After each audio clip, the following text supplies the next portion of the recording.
going on, everybody? Welcome to Freddy and Friends.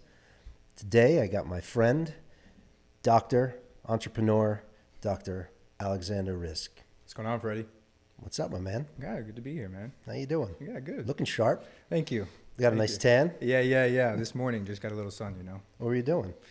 Playing some pickup, some soccer. No shit. Mm-hmm. You know, you were telling me you had a soccer career.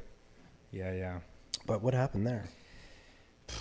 I mean, it seems like another lifetime ago already, but I played my whole life, as a kid, it was, sleep, eat, soccer. Wow. Just all the time. Yeah. But I loved it. I if I wasn't playing, I was watching. If I wasn't watching, I was video games. If it wasn't that, I was probably dreaming about it. Wow. So took it pretty far. Signed my first pro contract out here. Is this in the States? States, yeah, Okay. Yeah, there were some opportunities to go overseas. Mm-hmm. My family comes from Egypt. Yep. And there was a lot of camps, even in Egypt, with a lot of the big clubs from England and from Spain. Yeah. My mom wasn't really crazy about that idea because she knew I wouldn't come back. Right, I can imagine. She's like, hey, we came all the way here. Like, we're here to, get education. And, so anything you want to do after education, I don't care. Were you born here?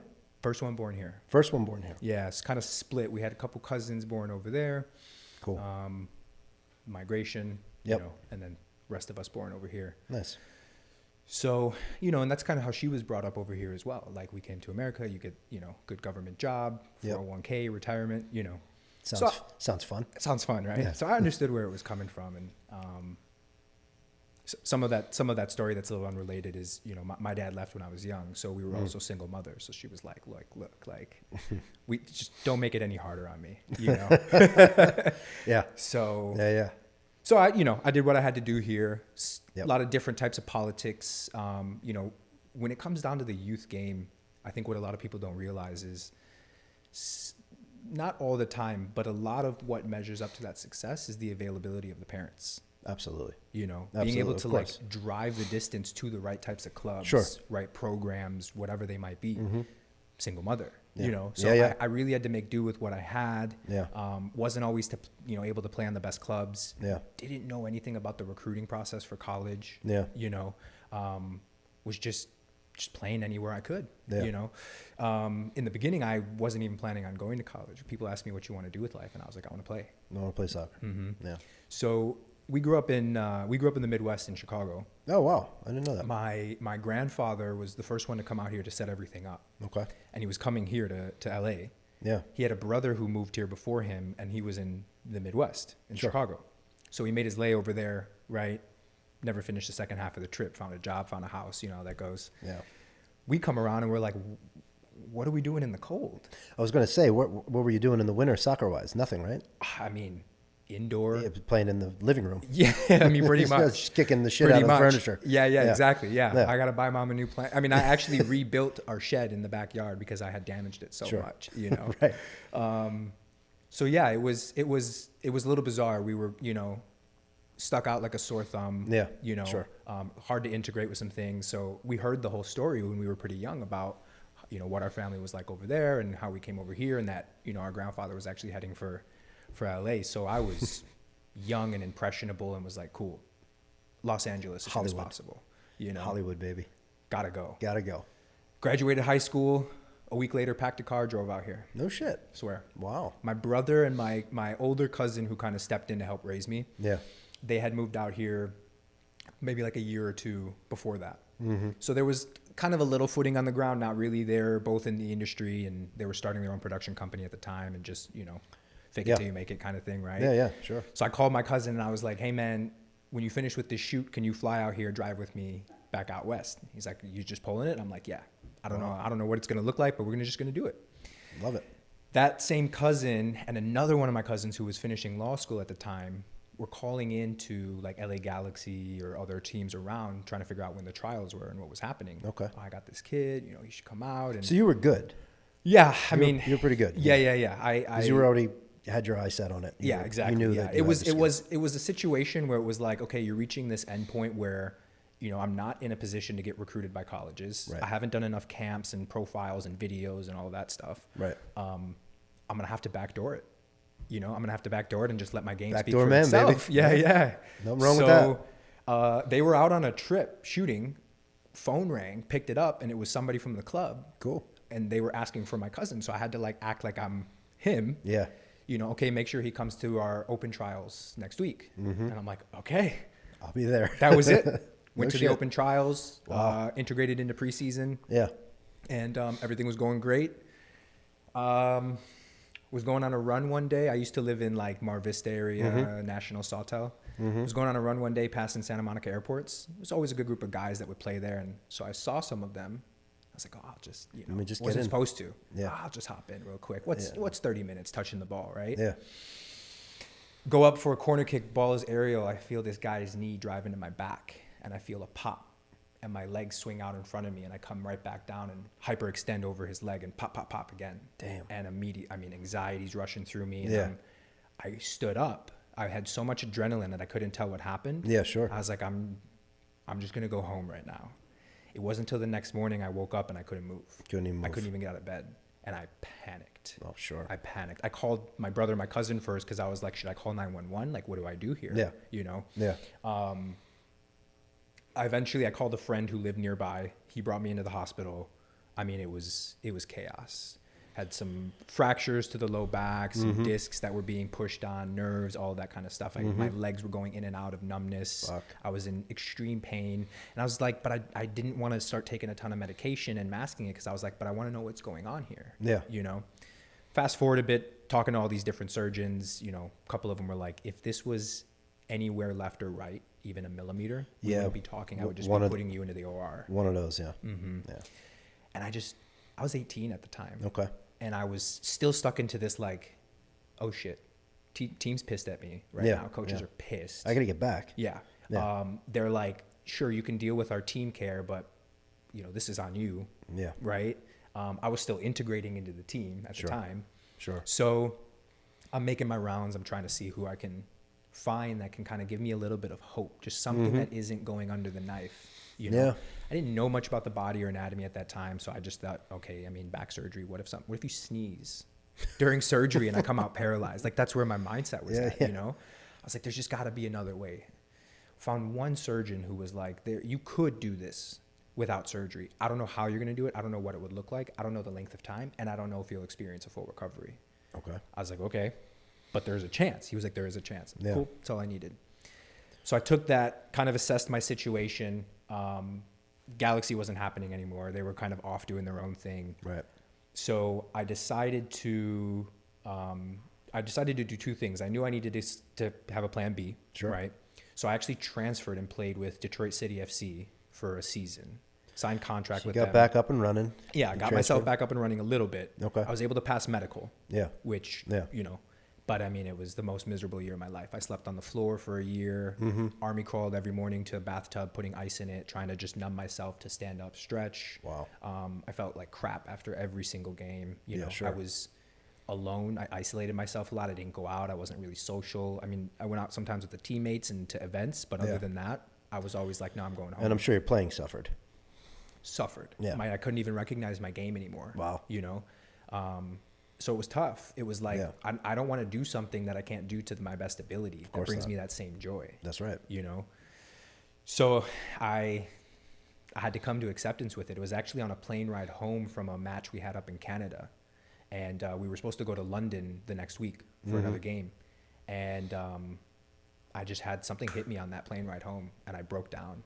And I just started sending emails out to everybody, and this is my resignation. Yeah. I can't keep putting all of your jobs on the line because I'm not up to par. It's a big move for a young guy. I like to think that there was something guiding me with it a little bit. There must have been, yeah. Yeah. Because even as I reflect on it now, I'm like, my ego was just so in the way. That's what I'm trying to say. Like, your ego's bigger than ever at that age, right? And there's Huge. nothing going to stand in the way of you reaching your dream, especially if you're close. You're in right here. You're in the goddamn game. So that's a big, yeah. Something came through you. Yeah. Interesting. So I'm also a kind of guy, I'm sure you can relate to this. It's hard for me to do anything in life that I'm just not passionate about. No, of course. Right. Of course. So that was my next worry was, Well, what am I going to do? Right. You only know yourself as a soccer guy. That's all I Soccer ever player. did. Yeah. You know, I'm Right. now way behind. I'm not way behind, but I'm behind in, academia. Yeah. My class that I would have graduated high school with are, 2 years into this thing. Yeah, whatever, yeah, sure. Right. Sure. Again, ego, really, at the end of the day, because it's never too late to start. We talk about that shit a lot around here. Yeah. Right. So I was trying to backdoor into some universities with the soccer stuff because I was like, maybe I can still at least get on scholarship. Yeah. Yeah. I was trying to backdoor into the University of Michigan since I was already out there. Yeah. Coach loved me. We had a great relationship, but he had 5-star recruits coming in as freshmen. Yeah, of course. He was like, this is just what it is, you Right. know? Right. It's like, I just can't afford to go here. So kind of scrambled around and decided, you know what? I'm going to go study medicine. I'm just going to go study how to heal my body. I mean, obviously going through that though, there was definitely some kind of impetus for going into medicine, right? Because you said you were interested in like, well, what's going on with my body? So Yeah. there must have been something There was behind this, it. Yeah, there was this disconnect between the information that I felt that I was getting from the professionals and this weird intuition inside of me that was Right. like, oh, there's another way. Right. Right. But I didn't have the intellect to match Sure. the intuition. Sure. So it was just kind of like, well, I don't want to ignore what that Yeah. voice is telling me. Yeah. So let me go get the intellect. That's right. Right. And at that point, because I was dealing with so much of this shattering of the ego, right, I just wasn't afraid to ask any question. Amazing. There's all of that like paralysis that students get, especially in these big programs where, everybody's trying to seem like they've got all their shit Yeah. together. Yeah. They don't want to ask questions that make them look dumb. I didn't care. Dude, I mean, for you to shatter your ego at that age, I mean, I literally just shattered mine last week. And I was telling somebody on the show, that's pretty incredible. I mean, I do feel that It's pretty incredible. I do feel it's a work in progress always. I understand. Right. And but the crux of it's gone. That's great. I think that I was just, when your back's against the wall, Yeah. Yeah. you're really going to do whatever's best for yourself, even if it's admitting that yourself is causing you to be stuck. That's right. Right. Yeah. And so I got into this way of, let my ego work for me. I don't want to diminish it. I don't believe in just completely blocking anything off. There are many moments, even in my life right now, where I'm like, nah, my ego's going to stand right here and protect me. Yeah, of course. But it's not going to be my driving force. And it sounds like, from what you're saying, because you're using the term backdoor a lot, so you're very resourceful. So you're figuring out ways. Loopholes. You're figuring out ways to get things done. Yeah. Which is also the sign of someone that's Yeah. gonna actually get somewhere. Yeah, right. Yeah. You're not taking no for an answer is basically what I'm saying. No. Yeah. There was, well, how else can we do it? You'd be surprised. Yeah. I'm sure you've encountered it. And so that, actually my cousin, who had now at this point finished law school, went into college athletics. So he's been working in NCAA since the beginning. And he was at University of Michigan's compliance office. Yeah. So he knew the book by the back of his hand. He was like, I think you're still eligible, because once you go pro, you can't play college after that. There's strict rules. And so I was like, oh, really? Wow. And then that's where the whole scholarship idea came from, all of that. It ended up not working out in that fashion. Okay. But in my opinion, for the better. I went back to Chicago, went to University of Illinois, Chicago out there, decided, it's got a stellar program. It's a research intensive university.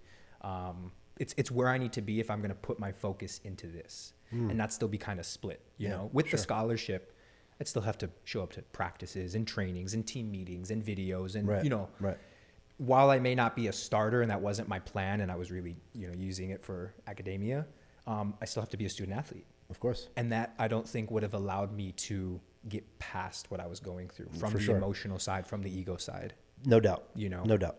So it was that guidance again, something that was just being like, Yeah. I'm not going to let this work out for you. No, I get it. And the crazy part is that by the time I got to Chicago, I got a phone call from the head coach. Hey, that player that we recruited, he's transferring to Santa Barbara next season. What are you doing? No, man. I was like, this is a test. It's a test. This is a test trying to pull me back. Yeah. Well, let me ask you this: Were you at that time? Was your game back? No, not Okay. where it was. All right. No. Yeah. So like you- no. Yeah. No. I mean, I was a striker. My job was score goals. Yeah. At the end of the day. Yeah. If we don't have anything, if there's no numbers on the scoreboard, fingers are pointed at me. Yeah. Right. I had a unique way of, I was 2-footed. You know, I'm not the tallest guy in the field, but I've got good center of gravity. Yeah. So there was ways that I was still able to showcase my game and alter it a little bit, and you know, use less touches, and still get the same amount of stuff done. Right. And I know that he saw a lot of that in just some of the practices that I would you know, when I got invited out to come and see the campus and do all that stuff. So I knew that with his intellect, he saw, I understand your limitations, but we can still adapt our gameplay around that. That's crazy. That's amazing. Or even if you're a super subs exist all the time. Hey, we put this guy in for the last 25 minutes of the game. Yeah. We're guaranteed maybe a goal a game. You got enough juice to get a goal or whatever. Yeah. You can make it. Yeah. So tempting, man. Tempting. Yeah, sure. So tempting. I had like just finished, landed, moved everything. Yeah. And he understood. He got it. And not that I think that obviously he was testing me, but at the end of it, he was like, right choice. You know, he was just a really good guy. He saw what I was going through, you know. And I think that coaches, a lot of the times, they want to, especially in that environment where you're a student athlete, and once you graduate college, you may not be playing this sport anymore. You may now be going into your professional life. That's right. How to kind of mold character, you know, into these. That's very important. Yeah. It's very important. Yeah. So you got lucky. Yeah. Had to let it go. That was dark. Yep. Gave away like all my soccer jerseys. Couldn't watch anything for a while. I was like, I'm just. You had to kill it. Yeah. Yeah. But it allowed me to focus on what I needed to focus on, you know, and that was my whole thing, which was healing myself. Right. And so, so I showed up every day to class. I asked too many questions. I asked questions that I knew other people were thinking about, but again, would make them look dumb. Yeah. I would take all of that home. I'd jot down little notes. You know, I had an education email, so I could access PubMed and, you know, all the research databases. And I just started pulling articles. I was this article and this article, trying to put them together. Yeah. That kind of makes sense. What if I add a little bit of physics into that, some engineering? Cool. All right, let me go to the gym now and try some of this random stuff on myself. And nope, that didn't work. Nope, that didn't work. Yep. Right. One day, I grabbed a kettlebell, laid over the horn and the handle of the kettlebell into my psoas, and I felt these pops that were similar to the pops that I felt when I was injured. And the anxiety, you know, the adrenaline's running through me again. And I'm like, oh man, what did I just do? You just fucked yourself up. And I stood up for the first time. Within 10 seconds of standing, I didn't have any pain. And then it slowly, you know, started to come back. Yeah. That was my window to like, hang on a second, you're onto something. You're onto something, yeah. Cool. Let's keep digging into that. You know. So that, fast forward, that actually, I developed a whole kind of manual therapy that was working with a lot of, you know, fascia, myofascial, all of these things that people kind of knew about it, but it wasn't really talked about. Yeah. You know, you'd say fascia to some people and they'd be like, what? Who? Nowadays you say fascia to people and they're like, oh yeah, I know him. We were getting coffee this morning, you know? Yeah. I mean, they're telling me about fascia nowadays, you know? Yeah. So I used to have this video that a surgeon had clipped out on YouTube where he showed, he just made a small incision under all of the dermal layers and peeled it back before he cut through the fascial layers. And I would point, I'd be like, that's what it is. That's what it is. And you'd see people go, oh, interesting. Yeah, interesting, for sure. Led me down this whole path of going, what is fascia to the body? Wow. What is this idea of trauma, emotions, injuries, healing, you know, separate from this sort of segmented, compartmentalized way that our system is built? Do you, you're bringing up something that's interesting to me, and we'll talk about how we met in a minute. Do you think there's some connection with emotional in some of these fascial kind of injuries? Yeah, you know, for a long time I didn't. And one day I can't remember what study I was reading. I think it was like this was definitely some Eastern modality. Yeah, I mean, TCM, you know? And all that stuff will tell you that they're, you know, they connect the organs with the stuff. Exactly. And the emotion that goes with it, corresponds with it, yeah. And so it was, you know, adrenals, fear, liver, anger, kidney, sadness, right? Grief held in the chest, all that kind of stuff. And so I'm digging more into that kind of stuff. And then I started self-reflecting. And my turning point with it was realizing that I had a ton of stored anger from trauma as a kid from when my dad left. For sure. And anger as a trapped emotion actually allowed me to become a professional soccer player. because that was my release. Sure. When I went on the field, I was Sure. releasing. I Sure. didn't know that. You don't know that until later on in life, until of I course. started reflecting on it. Of course. And I had this whole, That's you crazy. know, Yeah. a lot of the things that I was doing with myself to try to heal all of a sudden started working. I didn't change anything. Right. Right. But those things started working. And then I was like, what's going on here? Yeah. I gave some awareness around this emotion, right? It's true, man. It's absolutely true. So nothing that's going to show up on blood work. Never. Right? Nothing that's going to show of up course. on imaging. No, you know, and it's more of this esoteric kind of. it's super esoteric, and people think you're fucking nuts when you talk Crazy. about it. But you know, I believe it. You know, I mean, you know, I think I had fallen through so many gaps in healthcare and the system that my back was so against the wall that I was like, I'll believe anything right now. sure, I'll take that happens too. anything Yeah, that I think works. also. I mean, you know, sometimes we get desperate, and it's the medical system preys on that too. You know, Yeah. so you can fall into a lot of different shit. But it sounds like you, for whatever reason, you made the right decisions, Yeah. and you had the intellect, like you said. Yeah, yeah. I mean, that you bring up a very good point. It's that fear mongering almost, and I Big dealt time. with that in Big time. almost every surgeon's office. Well, don't you want to be able to like have a life and enjoy family when you're 40 and play with your kids? And Yeah, there's like you need there's this. like it's like a sales tactic behind all that. When you're supposed to just get people better. Just I mean, get me that's what you're better. supposed to do. Yeah, yeah. Yeah, I mean, I I don't trust many doctors, but you I trust. So Yeah. I walked into your practice and for some injuries in my arms, and I want to talk about this because I'm the more people I talk to, a lot of guys have and are dealing with what I'm dealing with. But I didn't get you at first. I got another doctor in there, and eventually made my way to you. But we've been working on for several months, and I remember when I went there, the injury is essentially tennis elbow, which I think is a shitty name for it. I don't know exactly that it's, Yeah. for lack of a better term. Yeah. But as you know, I've been dealing with just crazy forearm pain in both arms that's very deep and, you know, feels more like tendons and you know, soft tissue kind of stuff. And I'm not making any progress in anything I do. And, you know, I got my wife telling me, well, it's your liver, it's your kidney, you know, the emotional thing. Yeah, yeah. I'm like, listen, I've been, you know, I'm working out for many years. It's got to be some kind of like impact injury. Doesn't hurt when I drum and stuff like that. So I was like, thank God, right? So when I went to you guys, the first guy I saw, he's like, it's going to be months, man. But we're going to do shockwave. We're going to do some other modalities that you probably haven't tried. So I've been doing that for several months, and it's been working great, as you know. What is this injury? And because, like I said, I'm meeting a lot of people that are dealing with this, and I feel like it's beyond this tennis elbow umbrella. Yeah, you know, it's, I mean, it kind of tapers into a lot of what we were just talking about with this idea of emotion, trauma, where these things get stored and how they manifest for us based on our life experiences, what our practice is, where our release is, Yeah. you know.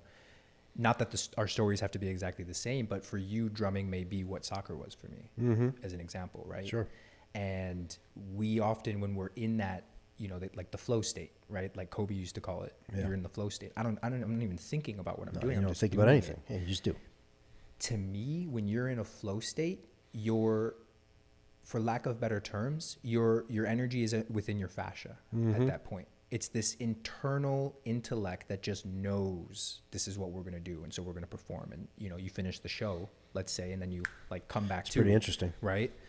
So a lot of the times for this under the table, you know, not spoken about, again, mostly because it's super esoteric and people think a lot of woo woo, Right.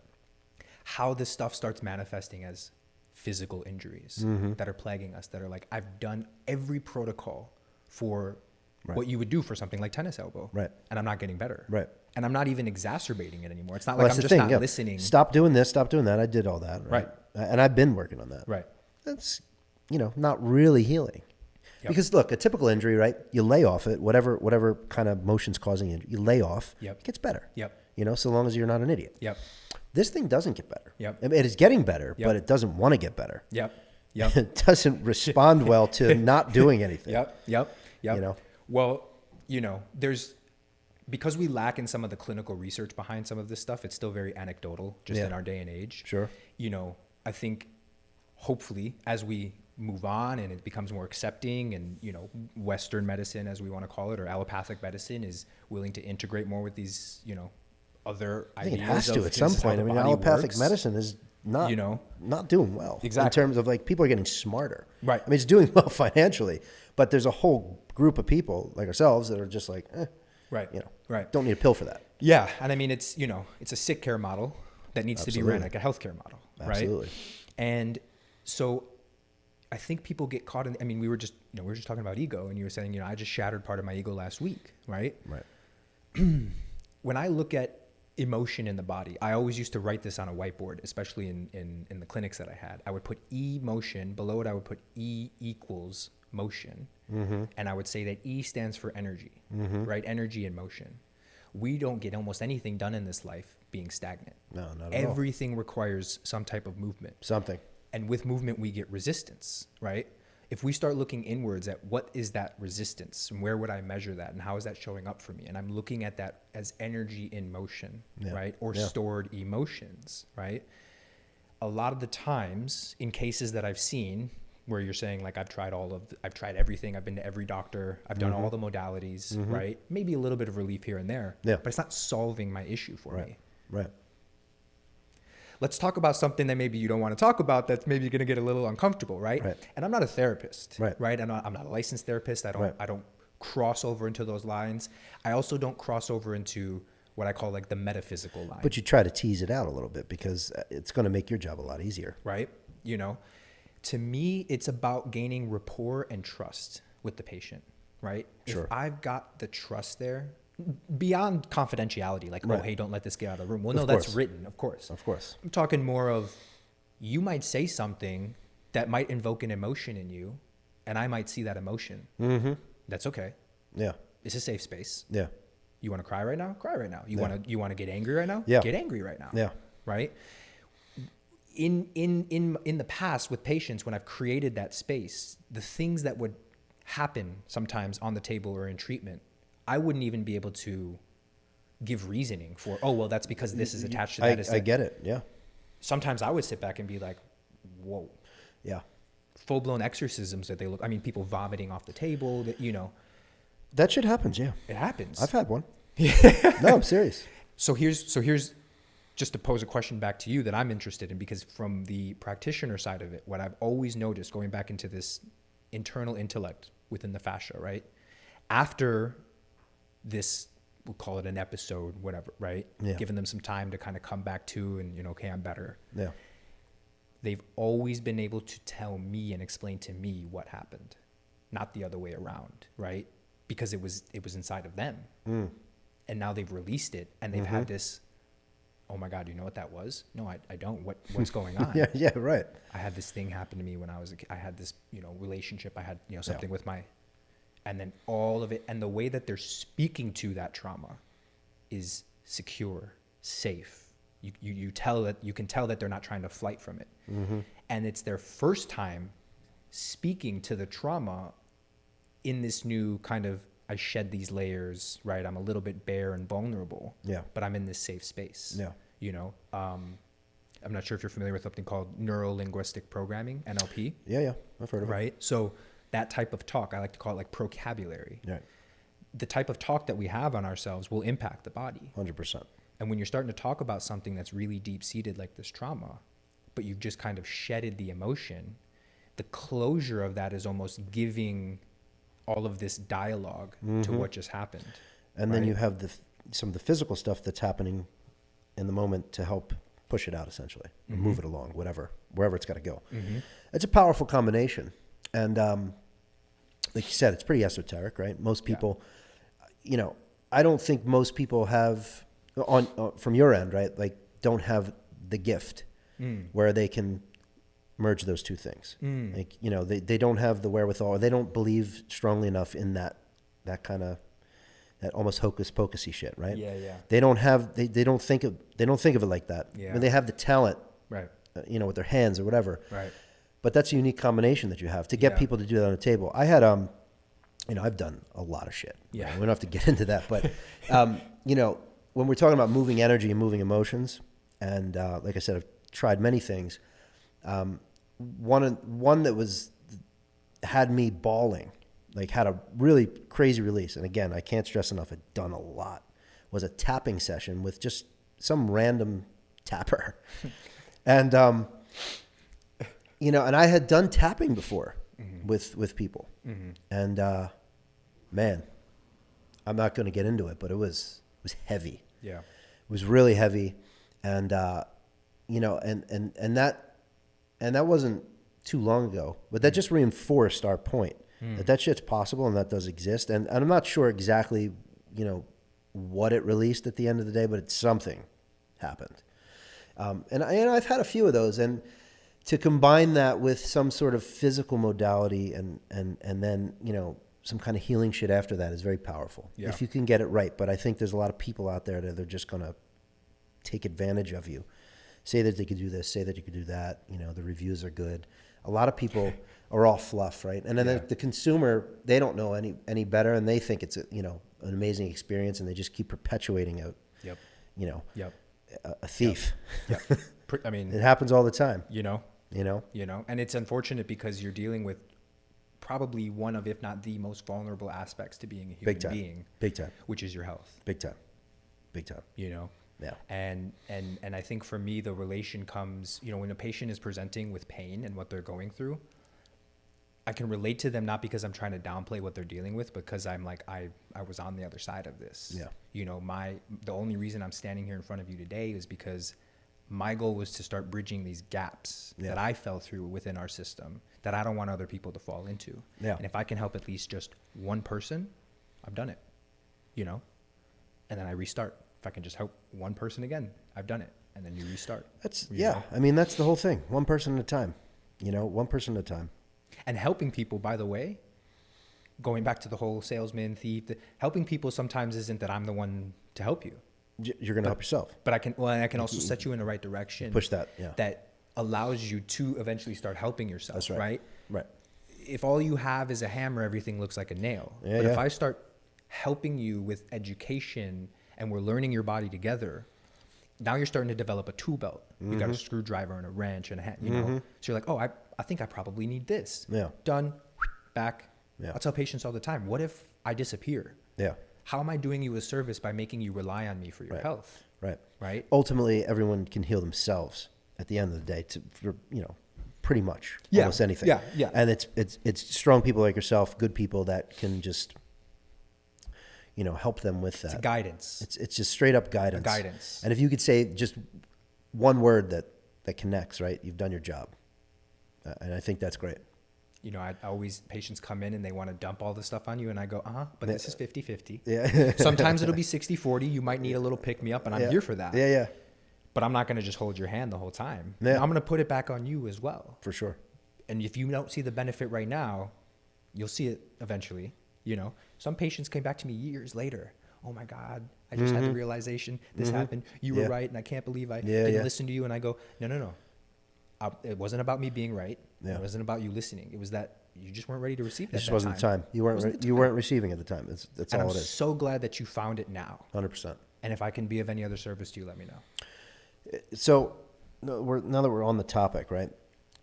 Obviously, we live in a world now where there's a lot of fucking experts out there, man. There's a lot of people pushing a lot of different shit. I'm not even going to rattle off the list. I want you to just, like, what fires you up right now? Like, what's the one thing that, like, is out there that's in your space, right?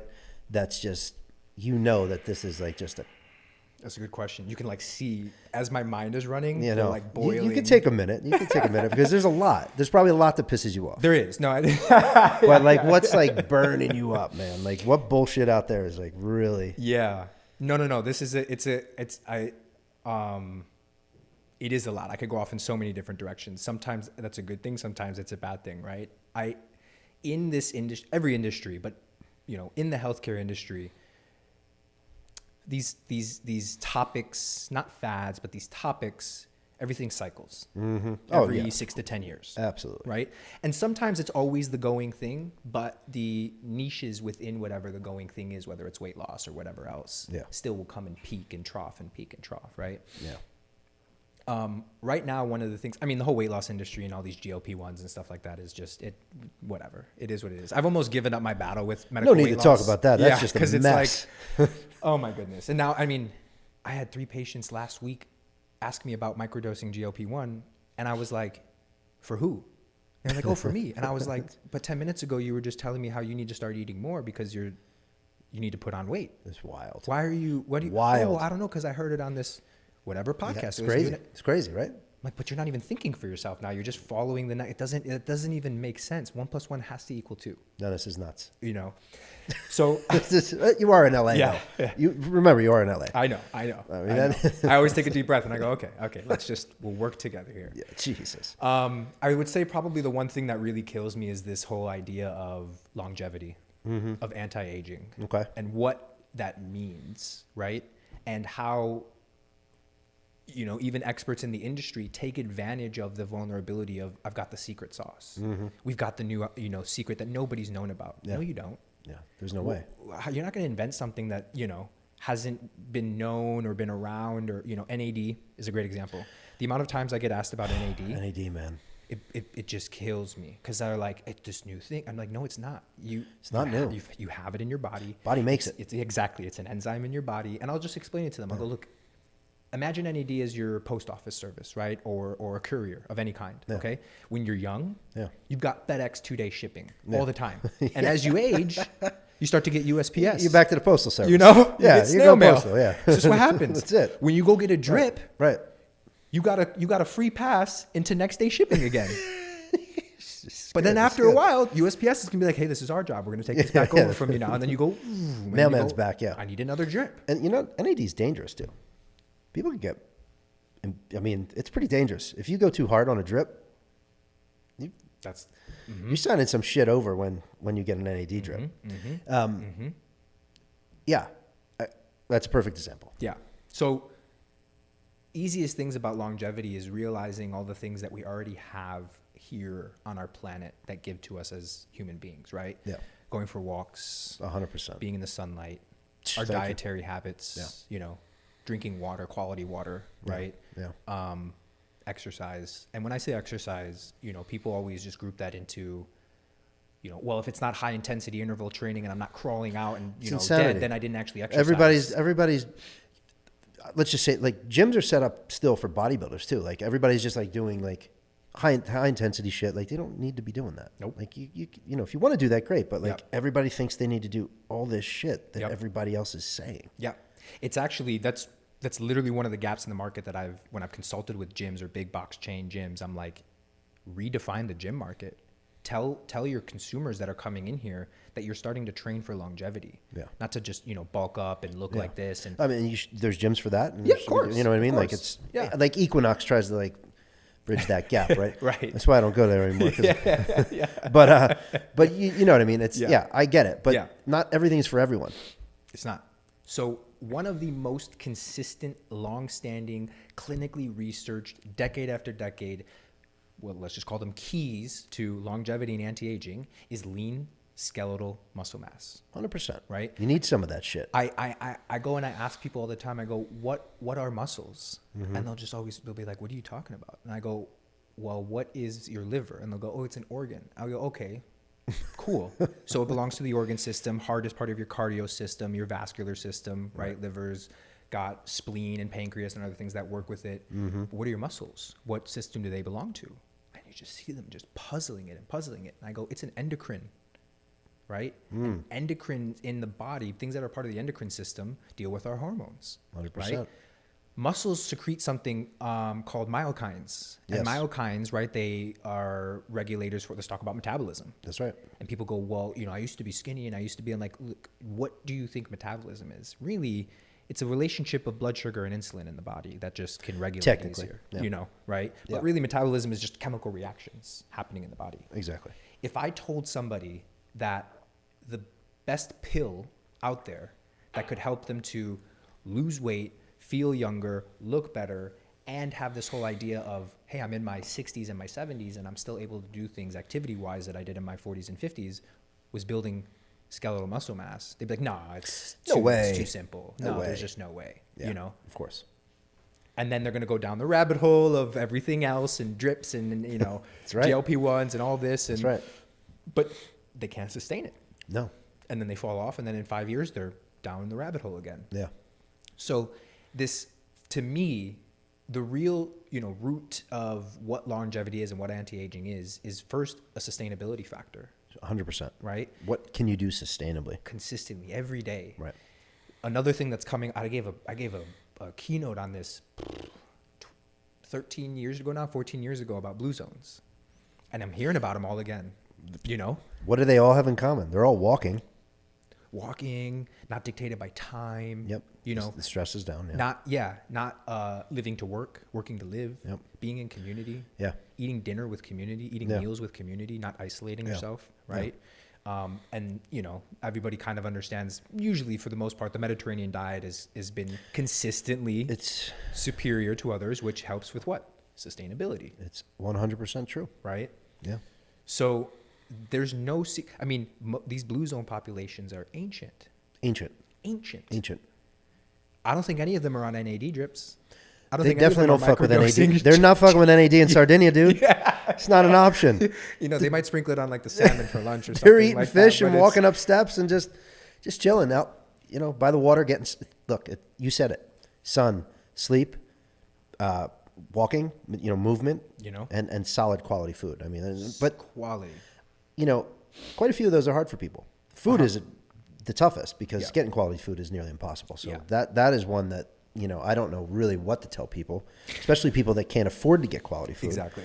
And even the what they're passing off as quality food is not quality, in my opinion. Mm-hmm. I mean, I have the means to go search far and wide, and fortunately, because I'm super dedicated to it. But I can't imagine how people navigate that. But, it's tough. But walking, right? Yeah. I think that's one of. We live in LA, right? It's not a walkable place, but it is. But you can walk. But you can't. Yeah. And people make a lot of excuses, and there's a ton of people in their health here, probably more so than anyone. Maybe Miami kind of comes close to kind of the vibe of the health scene here, but you just walk outside your house, walk somewhere. Yeah. Hit your steps every day. Just do it. That's the easiest one. The body requires it. Yeah. When you go to the grocery store, or you're going to go pick something up, wherever you're going, park a little farther away. Something. Just figure out a way to get them in. The weather's not bad. Yeah. You'd be surprised how quickly you can accumulate a decent amount of steps, right? It's a good metric to look at. I don't think you need to look at all these metrics and bog yourself down with all that, but that's a good one. Walking is essential. All those blue zones, anybody that's living over 100 years old, they're walking their faces off. As you see, even people that still, the old people that still live in New York, Yep. they're walking up that 6th floor walk up. Yep. Still. Yep. Right? That's why they're alive. Yep. Yep. And then, sleep, very, very important. Mm-hmm. Sunshine. Mm-hmm. And it's funny, people try to tell you not to get sun, right? Yeah. Stay out of the sun. Yeah. Stay out of the sun. It's our life force. Yeah, seriously. It's our life force. Mm-hmm. It's not I'm a completely different person in the sun than when I'm not in the sun. Exactly. And it's just remarkable. Yeah. And I don't even think people realize that. No. They have no clue. No. They have no clue. They're fucking bundling up. Yep. For what? You don't need to bake. You don't need to fry. You need to burn. Get 20 minutes, 10 minutes here or there, but try to do it. You don't have to do. You can do it every day, just 3-4 days a week. Now, problem comes in if you live in a place that doesn't have sunshine. Yeah. For at all or half the year. Yep. I don't know how you really navigate that. In your daily life, but I make it a point to go to places where I could still get sun. Right. But that is it's required. Tough. Yeah. Growing up in Chicago, seasonal acquired depression. That's real, was man. massive. Yeah, I mean, I grew up in Philly. Yeah, there you go. And then lived in New York for better half of my life. There you go. It's real. Yep. And then even in the summer, you're struggling to get. You know what I mean? Yeah. You get 4 seasons in one day. You're like, I don't even know what's going on. It's crazy. But you got to get the sun. And would you say that even tanning beds are a good substitute for that? Like some of those UVB rays and stuff like that, just to kind of get a little bit? It's tough to say because, I'm really hesitant to point out things that I think can replace what we have in nature. Can't replace it. Because we didn't create these Can't things in replace nature. that shit. Yeah. Yeah. And then most of the time, I mean, with it's with tanning beds, just like everything else, are they going to do it with just the amount of what they need for the benefits of UV?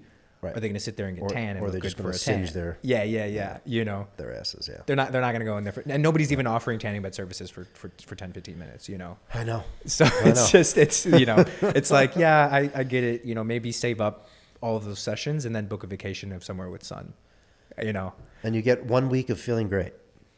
and then take that home with you, bottle it up, you know, but there are, you know, and that's why everybody comes here to LA. Yeah. Right. We know that. Yeah. But guess what? LA's not great in the winter. Yeah. It's not great in the winter. Like, don't that shit. Don't let it fool you, man. True. Because I don't really get sun here, December through April. I'm not. I mean, like, a little bit, but it's Right. not like you could do way better in Florida for sure. Right. And if not Florida, then you have to just keep going south. Right. You know? Yeah. But Yeah. look, you're Egyptian, right? You require sun. Your people are from the sun. Seriously. Constant sun. Desert blood. Constant sun. Desert blood. That's why we didn't understand how he ended up in Chicago. That's what I'm saying. No, you know, no, you will die there. I Like, needed that's to not like function. you have to. There has to be something. There's some merit to where we're from. Yeah. Right. Yeah. Most of my bloodline's Sicilian. Yeah. You know, Southern Italian. Yeah. That's sun. That's blue zone. That's blue zone shit right there. Exactly. I have to at least be cognizant of that. Yep. You know. Yep. And just those simple things. And it you know, I wasn't always like that. Yeah. It didn't register to me in my 20s. Right. Not even in my early 30s. Right. And then, you know, as you get older, it's like, all right, this is making sense. This is a pretty big deal. Yeah, my wife will be like, you need to get in the sun, dude. Like, she's on my ass about the sun. Yeah. Like, will not let me, like, not get in the sun. She knows. She knows. She can see a lot of the she knows. times that's our I'm a different dude. Yeah. That's our best measure. That's our best objective measure is the person closest to us Oh, that for also sure. isn't afraid to tell us what we don't want to hear. You know? It's also the most important thing, I think, in life is choosing the partner. Yeah. Because you can have someone that makes you get in the fucking sun, or you can have someone that says, yeah, you don't need to go in the sun today. Yeah. You know what I mean? Yeah. That's kind of, that's my biggest success in life, you know, is choosing the right person. Yeah. That pushes me. Yep. You know, and then in turn, I try to push her as well. Yeah. But if you have two people that are just, or one's a pusher, I mean, it's It's tough. tough. It's tough. It's tough. Mm-hmm. It's And we tough. live in a society in Western world here where independent, you know, living is and has been for a long time seen as like the top. Oh, I don't need my neighbor. I don't need this person. I don't need anybody. I can do it all on my own. It's more and more of that. You know, That's and then our kind of divorce the narrative right now. Yeah, our divorce rate is always through the roof. Yeah. You ask a lot of people like why you got married, and be like, I don't know. I guess she was cute. Yeah, no clue. You know, Yeah. and you go back over there to these blue zones, and you see people that have been together for That's right. ever. That's right. And you ask them that same question, and you're almost in tears by the end of the story. Yeah. You know? Sure. That's like my story, man. You're getting married. I am. Congratulations. I am. Thank you. Yeah. Welcome to the jungle. Yeah, exactly. No, I'm kidding. Yeah. It's going to be great. Yeah. No, it is. I think that a lot of, people have been asking, how are you guys feeling? Are you nervous? Yeah. What do you think it's going to be like living together, doing all these things? And I'm like, it's going to be fine. And people get so bothered by how calm, even since we've met. I mean, we met 2 days later. I took her through the ringer. I asked probably 100 questions that were extremely, and I told her, I'm like, I'm about to get really deep. I'm about to fucking grill you. I'm grilling you. And I was trying to scare the shit out of her because Yeah. the first time we met, I left it going, shit. Holy shit. Like she could be, there's just something that you just know and you connect to. So I was like, all right, let's put it to the test. Wow. Couldn't scare her at all. I just had a great conversation the other day with someone on here, and he was talking about how, and obviously you have a lot of emotional intelligence, right? And how women are scared of men with this emotional intelligence because they're not used to that, right? So you dropped that shit on her. Dave. You literally just opened it, which is cool because you really let it out of the bag early, which I think is a good move. Yeah. But obviously she was prepared to have a man that's got his shit together. Yeah. Intellectually. Yeah. Emotionally. She's younger than I am. There's a 7-year gap between us. That was also a concern for me because I was like, I can't hold a conversation. It's gonna pay off for you down the road. I mean, I mean, it's good because it puts us on the same timeline, essentially. I always, for a long time, I was dating older women. I had this idea of like, maybe I need, I should start trying to date younger women. Was going out on a couple of dates. I mean, we couldn't hold a conversation for longer than 10 minutes. Yeah. About, and even half the time it was like, what are you saying? Don't show me something on social media. Yeah. I don't even have my phone on me. Yeah. I'm here. Like, let's just be present. Love that. Let's just, you know. So, yeah, when we met and I tried to grill her, she comes from similar background. I also got into this idea of my whole life. I was like, oh, I'm not going to date anybody from my culture, you know, from my religion. It's just not going to work. You know, the last thing on my mind was marrying an Egyptian woman. I had my aunts like, let's just go back to Egypt. Trust me. You know, I'm like, no. Yeah, not going to happen, man. As soon as I turned this corner in life and I was like, I think this is why. And I think I need to be able to connect with somebody who comes from just a similar roots. They may be pulled away from that foundation. Yeah, but there's something there. You always can find your way back to that center, right? 100%. She's the first one it was the first date that I went on of somebody who was of similar background, culture, upbringing. It was it. Do you feel like something interesting always happens to me? I'm big into this idea, like we're from somewhere, right? Especially Americans. When you're in Egypt, do you feel something? Yeah. You feel like I'm home. Yeah. Yeah. There is a different level. You really almost can't speak to it. You know, you can't. Something that just came into my head. You know, my cousin, the one who helped raise me, used to be in the industry. Used to be in Hollywood. He was a director. Gave all that up. Went back to school for his master's in theology, and is working on his doctorate in Islamic studies, and is now a sheikh. Really big in the community. One of the things that he does is he'll often go back and forth to Gambia, and a lot of parts of Eastern Africa. And there are a lot of converts that are in his community, and specifically within the African American community, you know. And he'll bring, you know, them back on these trips. And he's like, I can't even explain to you what happens. They step off the plane, their feet touch the ground. Yeah. They don't even know what's going on. They didn't even know to expect it. Yeah. We bring them in, we're going to Congo, Gambia, we're going around all these places, and we'll bring them to the local tribes. And the elders actually from, in the tribes will come out, and just by the physical features on their face, you belong to this tribe. No shit. And they'll go with them and go to that local tribe, and you'll just see them shaking. And it's a beautiful thing. Yeah. But it's that everybody's from somewhere.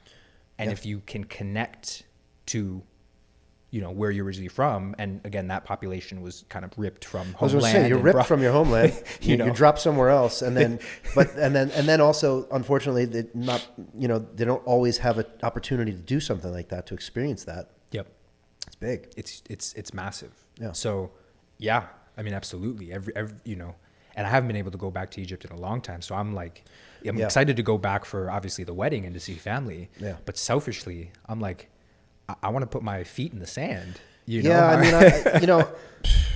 I come from a place where people don't really travel that much and stuff, and obviously I'm an outlier with that. But I get it every time I'm in Italy, and specific parts. And my wife's half Italian. She's also Greek. Oh, okay. She doesn't get it in Italy. We haven't been to Greece in a while. But it's like you said, you can't describe it. There's a fucking wave of calmness that happens immediately when you set foot on that soil.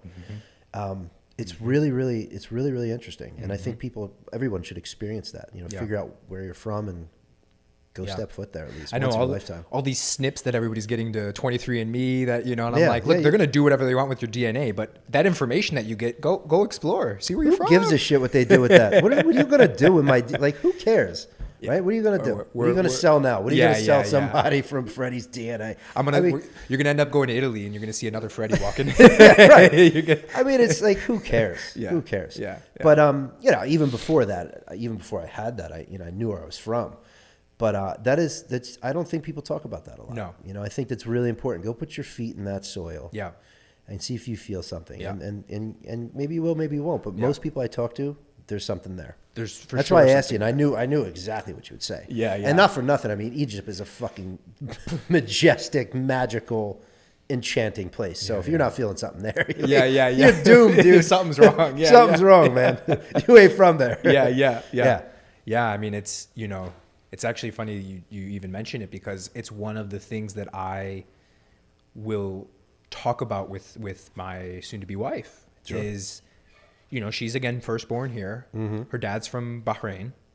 She grew up her entire life going back to Bahrain every single year. Like her heart is more there than anywhere else. Sure. It's all she knows. So I told her this. I'm like, you have this aspect about you and this character about you. That's The mother's Egyptian. her mom. No, actually. So her mom is Filipino. Oh. Her mom's Filipino.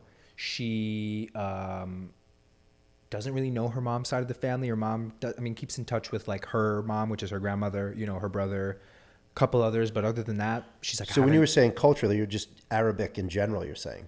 Yeah. Yeah, So which is she connected more. I think even before going, I think just she connected more with her Arab side, and then being able to understand my lineage, where I'm from, seeing grandparents in photos, then going and growing up with family and all of that. Yeah. And it's interesting because her brother, who's 2 years younger than her, he connected more with his Asian side.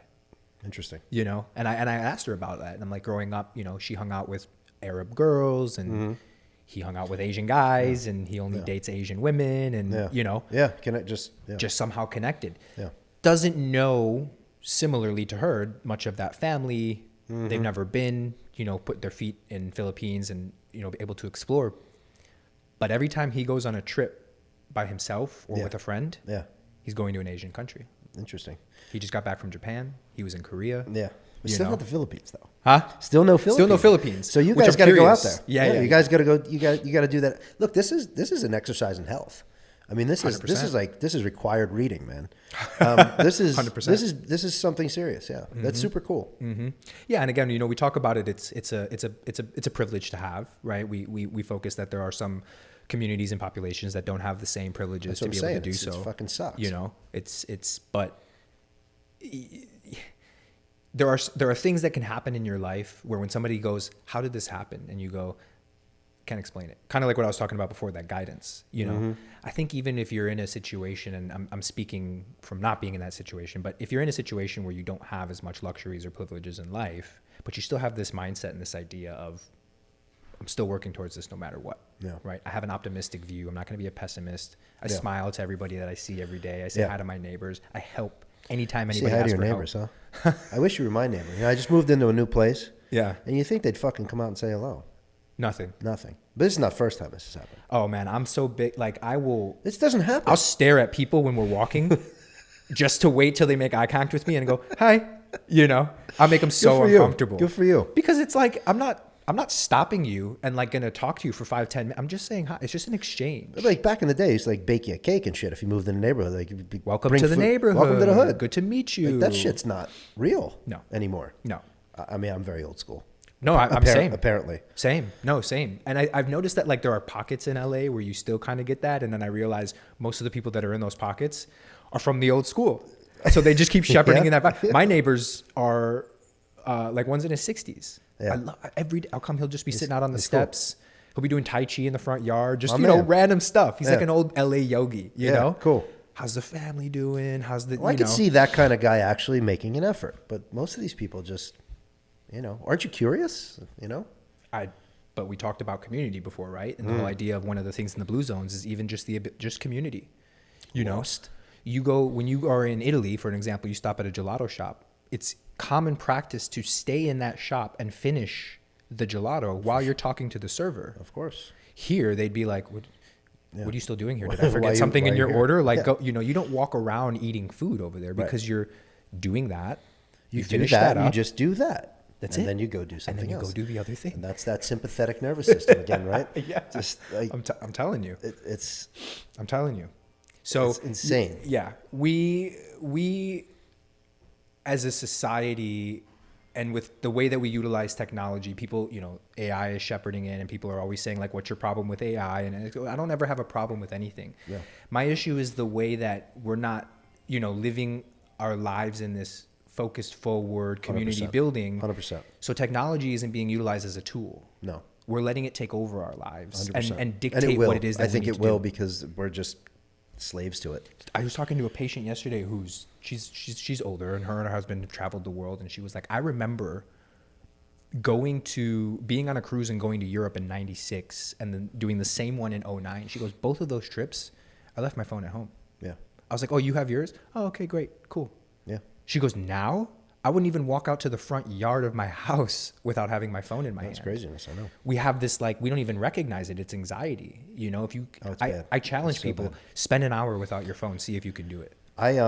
So whenever, we just got a new house, I don't have Wi-Fi in my homes, by design. And this new house that I have, and unfortunately things have changed, but when I moved there was no phone service at all because I live in the canyons. Yeah. And I was like, perfect. Yeah. And then about 3 months in, 5G just appeared. And it is what it is, right? You can't escape it, but I still don't have Wi-Fi in the house. And now I definitely don't need it. Yeah. I mean, it was a little iffy because, like, if something happened and I had to make a phone call, I couldn't. Yeah. Let me just run down to the, half a mile down the hill and Make a call. Make a call. But we have to ease up on it, man. Yeah. And the funny thing is, no end in sight. And even myself, like, I got wearables and I do this and I got a fucking app for everything, right? And it's like, it's just more and more and more and more. Right. We try, my wife and I did is we try to make conscious effort to leave the phone whenever we can. And then it's depending where you are. Like if we're in New York, like you could still hail a cab, right? You don't have to use Uber and stuff like that. You could still kind of navigate without a phone, but some places you need a phone. Because you can't do anything. Right. In China, you need a phone. You can't buy anything without it. Right. I mean, there's just places you just need to have your phone on you. It's this extension of it. So Right. they won't let you not have it. Yeah. So this is big. Yeah. But, I would also say that's an example of, okay, I have my phone with me, but I'm using it for my form of payment. Right. And that's it. If Or that's I'm getting really the around. case, And yeah. it's a tool of mine. Sure, there is a tool aspect to it. But like you said, you said it earlier, you don't even have your phone on you when you're, dating, you met your wife or whatever, like, I don't have a phone, like, or whatever, it was turned off. That's big, man. I'm here. Yeah. I'm here. Yeah. I mean, presence is everything, awareness and presence and everything. And you can't become aware with the phone. Yeah.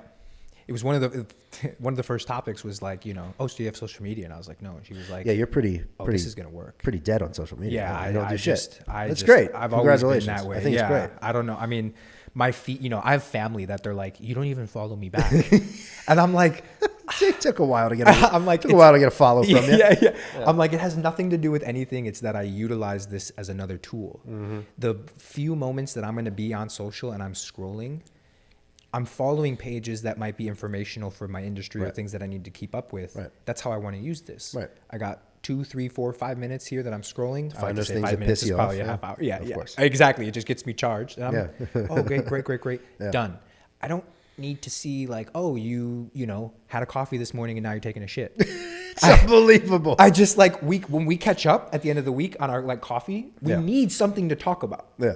If at the end of the week you keep telling me about everything, I'm like, oh yeah, I saw you doing that. Oh yeah, I saw you doing that. Because I'm like on your social 24/7. Yeah. Well, then what are we doing? Why are we gonna come to coffee and catch up? It's insanity, man. No, people are, dude. The shit that comes through my Explore page, like I just go in it just every now and then to see what goof. Like I'm not even talking, like just the wackiest shit, and like people are entertained by this, and just doing it, like 8, 9, 12 hours a day, crazy. Yeah, no, it's insane. Mind blowing. It's insane, and I can see the addiction in it when I'm in it. God, yeah. My algorithm is so confused because it's like we don't know how to catch you, so we're gonna just put a bunch of random and like hopefully you click on this. Certain age guy living in LA, we're gonna just hammer you with whatever we think you should be seeing. I get the same shit all the time. Like I don't engage in this kind of content. What the fuck is this? I don't get this. There's like midgets and like what is the wackiest shit? Like so stupid. So stupid. Clickbait.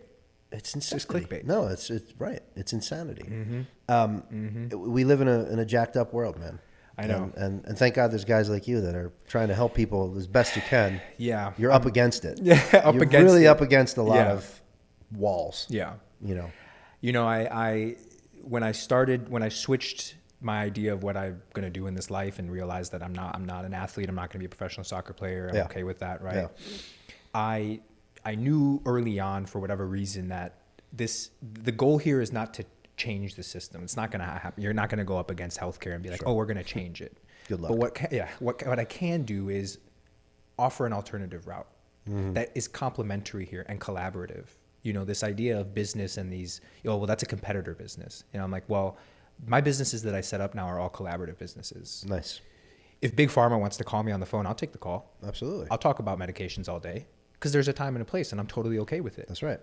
Patients are shocked sometimes when I'm like, hey, you should probably go look into this and into this. I couldn't agree more. Sometimes you need medication. Do I There's want you nothing to wrong with it. lean on that and be on it forever? No, Right. but we're here to talk about that. Sometimes it's the only thing that gets the job done, man. Only thing and that's the thank job God done. we have it. And then we can titrate off, and then you can go to the next, That's it. Yeah. So I think that when, Big Brother, whatever you want to call it, healthcare, some of these entities, they hate some of these practices that are trying to offer these alternative routes. But at the same time, the things that are coming out of that are talking down to the system that's currently there. Right. Well, then you're not going to get anything done. You're not getting anything done. We're going to stay exactly where we're at. And honestly, a lot of the natural healthcare world, most of it is absolute horseshit, right? And they can't get the job done. You know how many people I've gone to over the years that, let's say we're trying to kill parasites, right? Even if this is, I'm not even going to speculate if this is even a real thing anymore, right?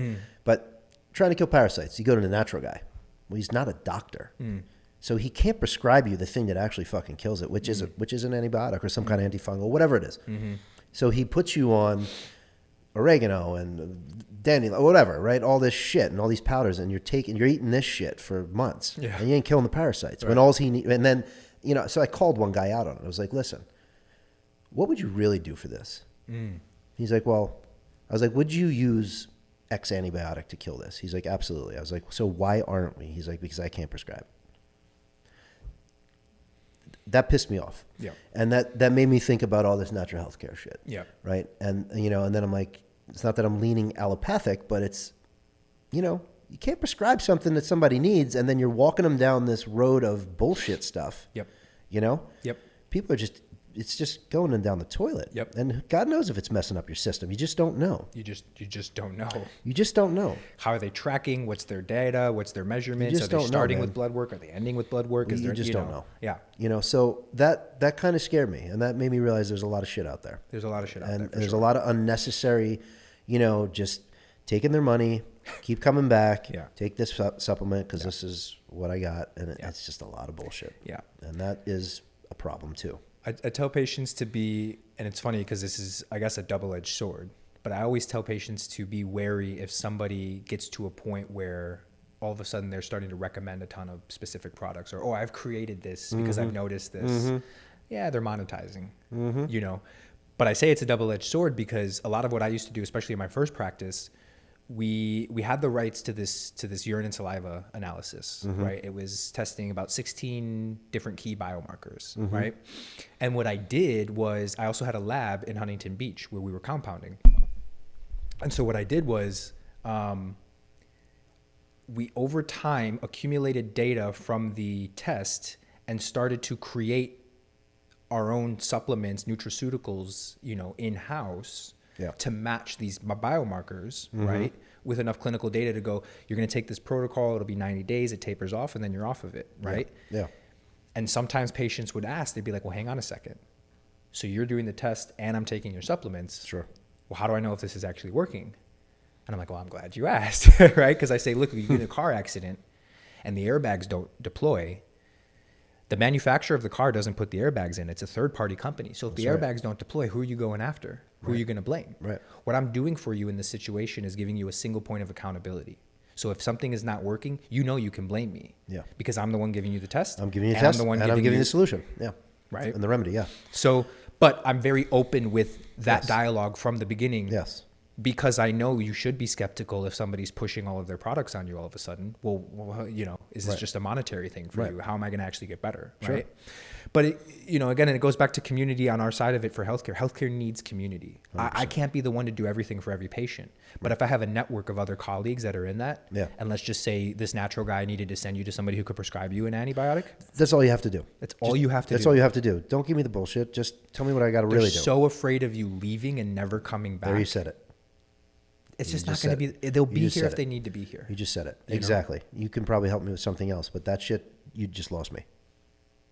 Now, and the ironic thing is now at the end of this, you still lost me. You still lost me. The one thing that you were afraid was going to happen happened. Exactly.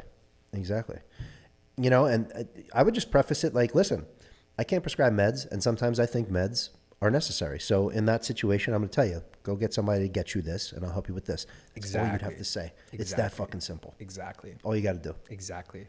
And now they trust you, which is the one thing that I always tell every clinician, anybody that works with me, trust is the number one factor you have to build with patients. 100%. That's it. because you need a resource, again, that you can rely. Hey, I've been looking up some of these things. Right. What do you think about this? Do you think it's right for me? Right. Right. Well, now I'm going to just give you my opinion based off what I think is actually right for you, not what's going to bring money into my pocket. Exactly. Right.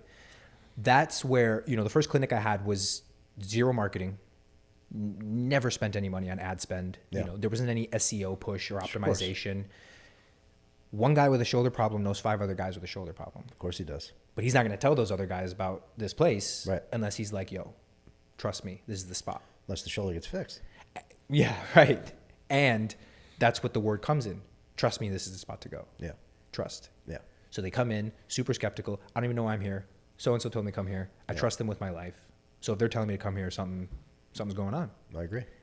Waiting lists. I mean, I just couldn't get enough patients in, because like you're saying, even with the arms as an example, you're like, dude, I know a decent sized group of people that have this issue. Everybody's still kind of fish in water, trying to figure out which direction we're supposed to go in. Exactly. Because I don't know if I can trust this. I don't know if I can trust this. How are you going to know? If I'm going to spend $5,000 with this doc and then at the end of it, nothing happens. Right. Now I've wasted my time and $5,000. Welcome to my world. You know what I mean? And now Welcome to my I'm world. pissed off and now I don't want to trust anybody. Right. And that's just not where we need people within healthcare. I agree. That's not how you change a sick care model, right? The sticky part about your business is that you're in the business of helping people, but you're still going to make money. So you have to make it a business, right? It would be so sweet if there was no monetary attachment. If you could just fucking walk around with your cloak on, right? And just fucking wave your hand and help people and you don't need to get paid. So if you figure that out, you got it made. Yeah. People could trust you and people can really, really believe in you. Yeah. You've done a good job. Yeah. It's hard. And I mean, everything's a business. Everything needs to be monetized. Everything is 100%. It's when I've talked to other docs, just in passing, networking events, whatever they might be, the biggest issue is when doctors have the MBAs that are helping them expand clinics. Yeah. Because they don't really trust each other. Because they're like, well, I don't know what he's doing with the business, but I don't understand that side of it. Right. So then they think they're just trying to screw each other over the whole time. Whereas what I tell them is, well, the realization of running, I get that you have to make money and run a business, but if we're walking on the sidewalk, driving down the road, every single person that we pass, you could find a reason why at some point they're going to need to come into your office. Absolutely. Because you work in a business that takes care of a human being and will always be necessary until the day that we're no longer human beings. Yep. But then at that point, it doesn't matter because we're probably not. And everybody's here anymore. sick. Everybody's pretty sick. At the end of the day, everybody's pretty sick. From one thing or another. So we take care of better things of our things than we do ourselves. 100%. I ask people how to take care of their car and they can run me through a list. Yeah. They can't do that for their own body. But they don't know what a muscle is. I'm going to ask you a couple quick fire questions. Okay. And the first one is, what's one habit that you've developed that's changed your life?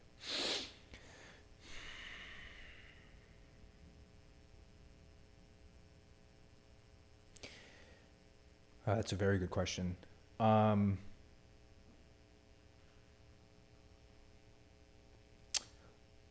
would say, we lead these really busy lives. We want to make sure that we're doing everything that we possibly can. One thing that was really hard for me that I've created as a habit for myself, whether it's personal things, business things, relationship things, is within the realization of you can't possibly do everything. The things that you actually let go of in that moment, even if you've been working on it for however long, and you go, this is just not going to be right, will do you so much more service down the road. You're not meant to see it in that moment, but down the road, you'll understand like it. the soccer. That's Exactly. where you got that. Yeah. It taught me, especially a very important lesson in business where you spend maybe 18 months working on a project, trying to launch something, whatever it might be, right? And you realize you're almost coming up with every single excuse of why it's just not currently working. Maybe it's just not right. Let it go. Everything will be okay. Love it. It's know? beautiful. Yeah. Very good. That's really, and again, I use business because it's an easy example, but honestly, it's really helped me with relationships, Sure. Everything. Yeah. Thanks for sharing that. Yeah. What's one non-negotiable in your daily routine? One non-negotiable. Non-negotiable. You do it every day. My mornings. What is it? My mornings. I'm not. I know this craze of like the define your morning routine is like such a another. We could talk for another day on that one. Yeah. Yeah. The reason why I say my mornings is because I think as a kid, and as every kid, I hated waking up in the morning, and then I had this weird switch where mornings were my favorite thing. There was this freshness about it, this just rejuvenation. Just I've got all of this energy. Yeah. Most days I wake up without an alarm clock, same time around every day. I'm not forcing myself to get out of bed. Same here. Yeah. So, it doesn't even have to be something specific in the morning. It's just giving myself the time and space. So it's a space thing. It's just basically I need to get up. I need to feel this out. Don't want to look at my phone. I need to get aware. Go grab a glass of water, walk around, maybe go out on I have like a little patio, go out on that, take some sunlight in, just breathe in the next day. You do that everywhere you go. Everywhere I go. Whatever time zone, no matter what. Everywhere I go. I used to be a habit where I would, I used to have to I still have it a little bit. When I wake up in the morning, I have to get out of the house. Mm-hmm. I just have to get out, and then I can come back. But I have to you gotta get out of the crib, yeah. So I used to do this thing to explore places. I'd go to a coffee shop, grab a quick espresso, and then go find the local paper. And I would do it on purpose because most people would be like, "The what?" I'm like, "Where's your local paper?" Local paper, yeah. Yeah, I want to read the newspaper. So it would take me on all these different routes. It would get me talking to people. Crazy. It was That's super cool. communal building, right? And then I would get to see these new areas, and then I'd pick up the paper. I get back home, and How'd that go in the Chicago winters? yeah. Nah, I couldn't even make it outside. I couldn't even open the door. I think so. I couldn't even open the door. You developed that one a little later in life, but that's super cool. Yeah. I love when people just, my wife and I, we try to talk to everybody, especially people that, nobody talks to, like that guy driving the taxi or the person you just pass by all the time. Right. That's big. Right. All right. Another one for you. One book every dude's got to read. Ooh. Like dude specific men, women? You could, one book everyone should read. That's a really good question. Let's level the playing field. That's a really good question.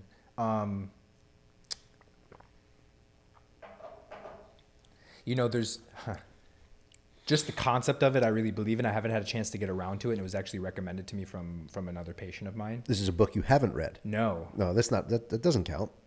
Fine.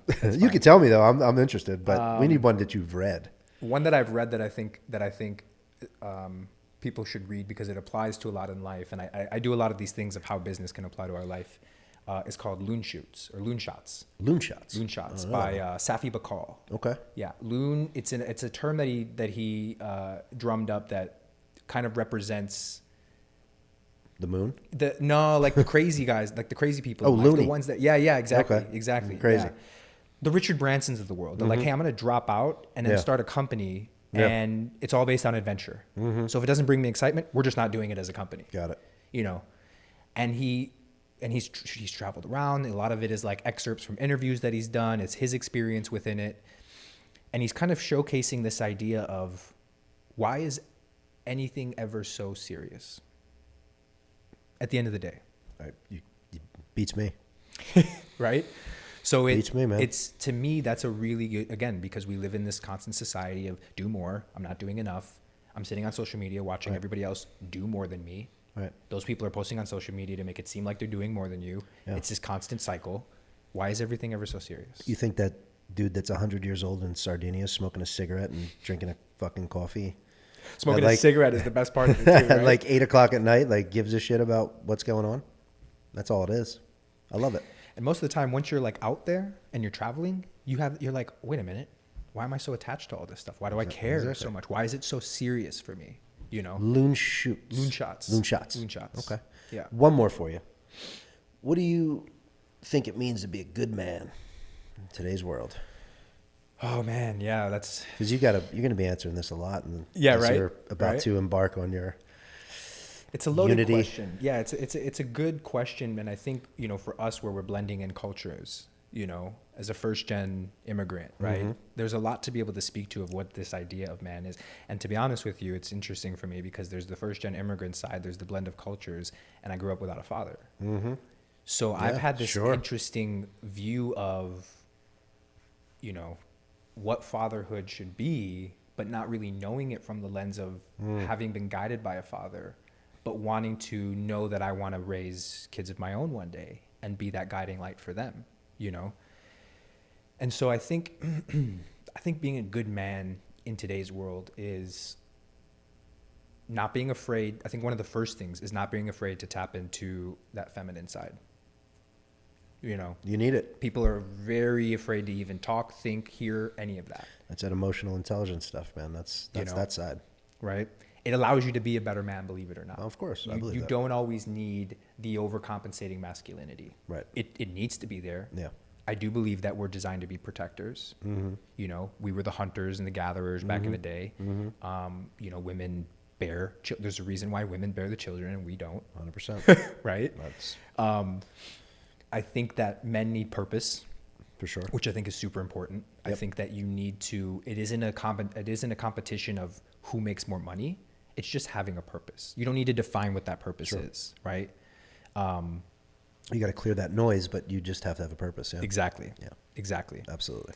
And lastly, I think listening to understand, you know, this craze that went around about mansplaining, you know, and it just got, and anytime you would barely open your mouth, yeah, I don't need you to mansplain.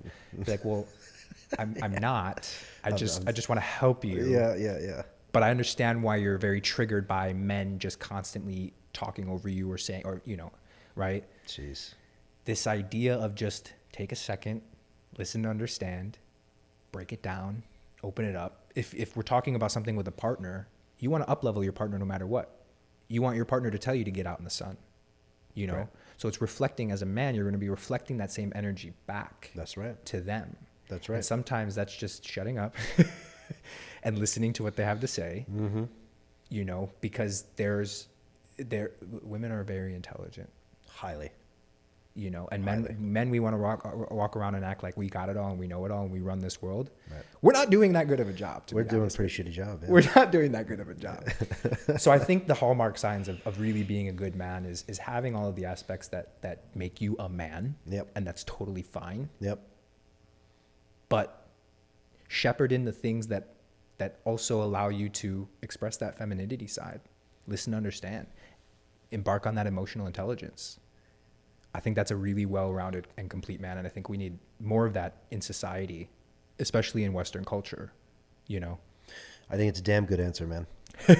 So, thank you so much for coming on. Of course, man. I think we'd probably go another 3 hours, but Easily. We can do another 5 episodes.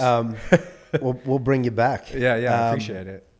Why don't you tell everybody how they can find you, or if they want to reach out, or whatever you want to say. Yeah. So, you know, I'm LA based. I go between LA and New York a bit. You can kind of find me on social media, as we discussed. Unlikely. I have a page on Instagram, Dr. Alexander Rizk. If you want to contact me, feel free to message on there. I check it every so often. If you're in LA, practice is called Brentwood Spine and Sport. Come find me. Thank you again. Thank you. Dr. Alexander Rizk.